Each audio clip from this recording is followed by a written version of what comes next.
Welcome once again to Vlog. I'm your host.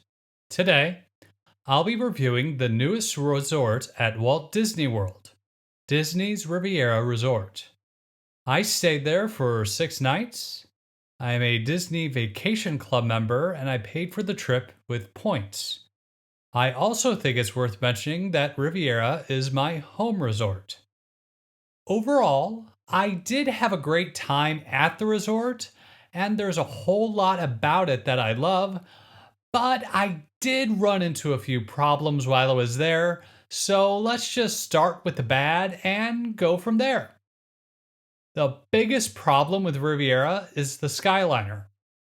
When it's running good, it's great.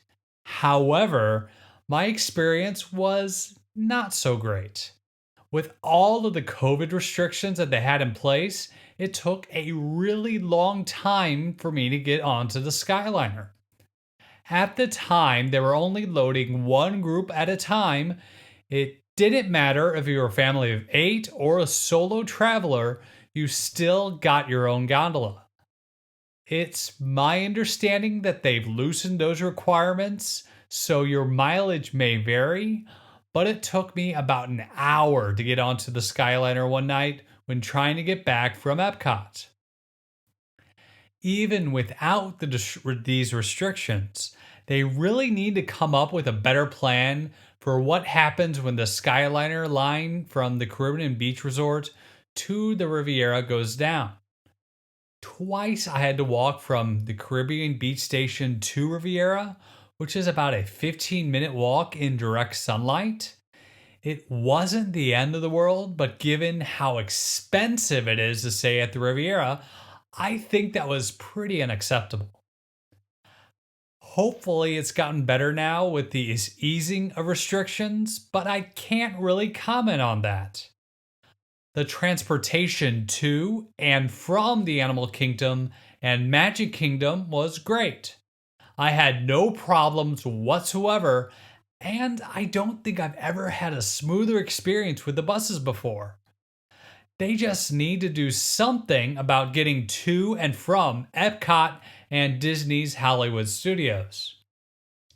The other negative thing that I experienced had to do with the TV in the room. Now, most people characterize it as a smart TV, which is technically true, but it's acting as a lockdown display. Only input number 1 on the TV actually works, and the volume is locked at 100% on the TV itself. The interface that you're looking at when you turn it on is coming from a small computer that's attached to the back of the TV.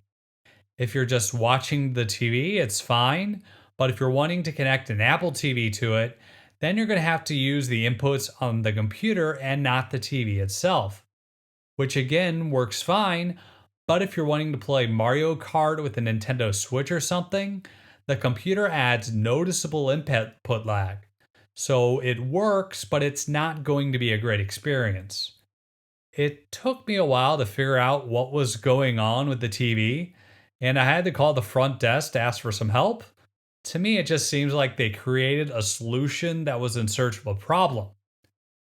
Now, this kind of thing probably won't be an issue for most people, especially as they increase park hours and they start adding some more stuff to do. So let's just talk about the positive now. I really like the rooms at this resort. I stayed in a deluxe studio and I think it works perfectly fine for me as a solo traveler. It's not too big, it's not too small, and I enjoyed all of the amenities that the room has to offer.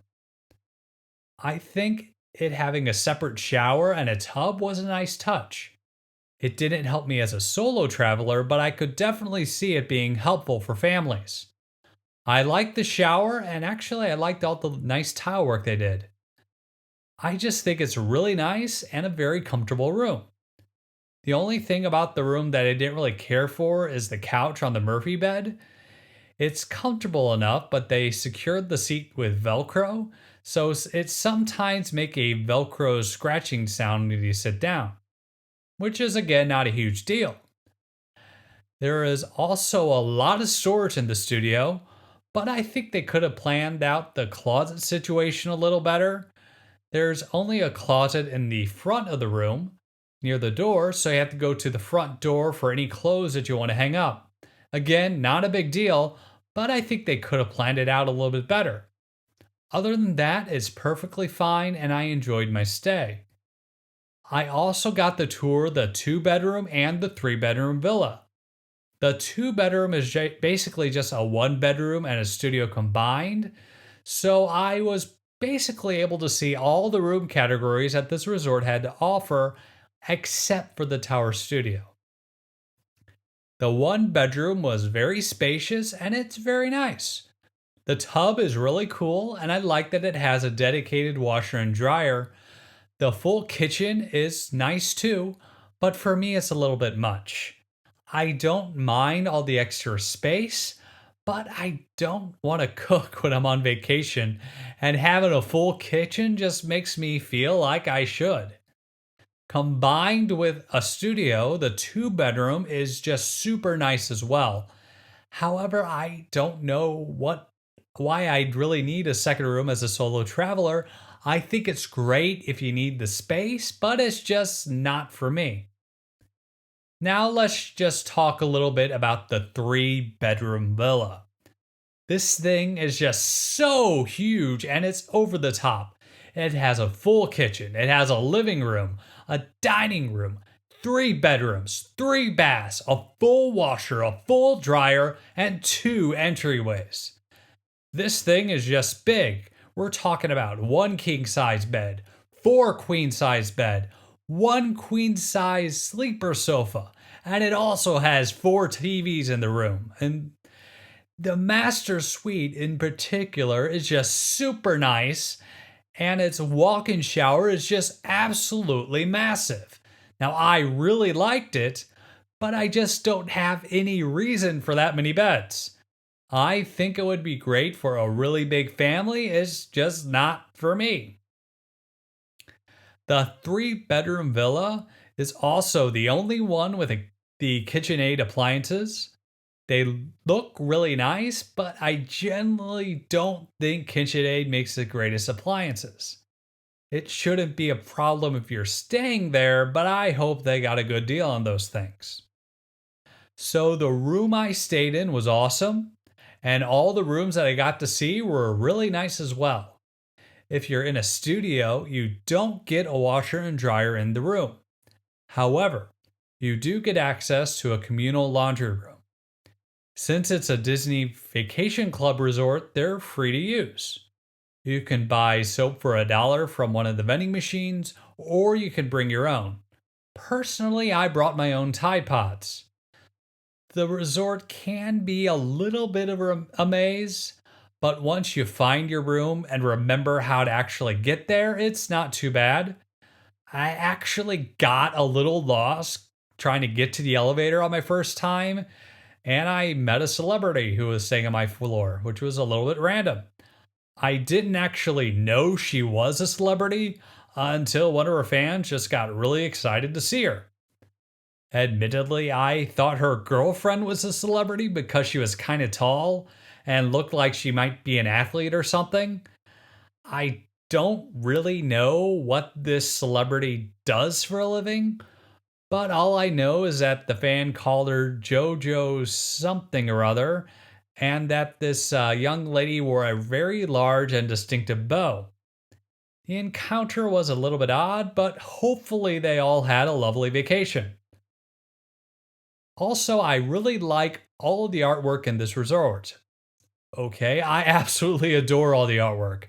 It's actually all available to purchase at the gift shop, and if I'm being honest, I'll probably buy something sooner or later. Another place where the Riviera Resort really shines is the food. I've never actually eaten anything bad here. The quick service restaurant has a really good breakfast and a lunch/dinner menu, and the cafe is really good too. There's also an outdoor gelato stand by the pool that I haven't tried yet, but I plan to try it the next time I'm there because I hear some really good things about it. And the same thing about the pool bar. Hopefully, I'll get over there the next time.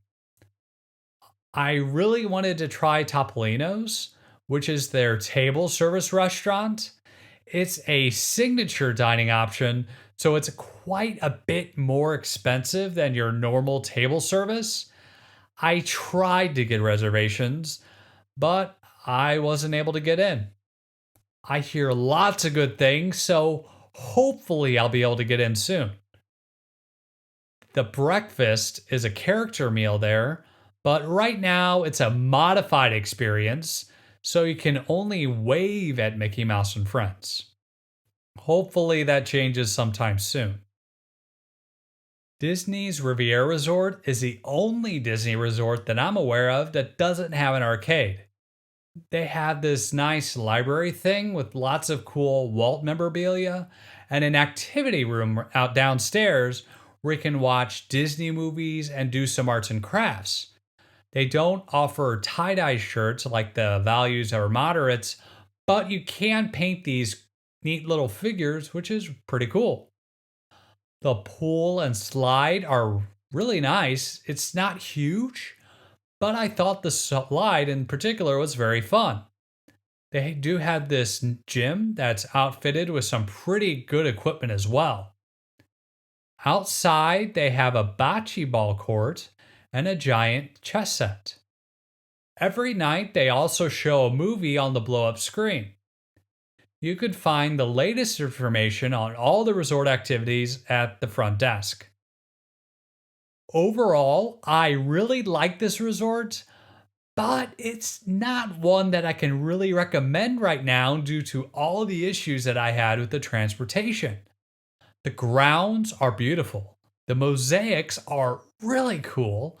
I love how small the resort is and how close all the rooms are to all of the amenities. The rooms are incredible. The cast members were all exceptional, and all of the dining options that I had there were really good. It's probably one of the best Disney resorts for dining. Given how much you spend, I think they should do a better job with regards to transportation. Transportation to half of the parks were great. The other half, using the Skyliner, was just pretty bad and actually pretty dreadful at times. Hopefully, with the lifted restriction, it's better, but I can't really say that for certain. I will be back in the fall, so I guess we'll see if the transportation situation improves, and hopefully I'll finally be able to get into Topolino's. I want to thank you for watching my review, and I want to remind you that this should not be considered an endorsement of the aforementioned product. These are just my thoughts and opinions based on my experience. I was not given any special discounts, and I paid the prevailing rate with my Disney Vacation Club points. Thank you again, and I hope you have a magical day.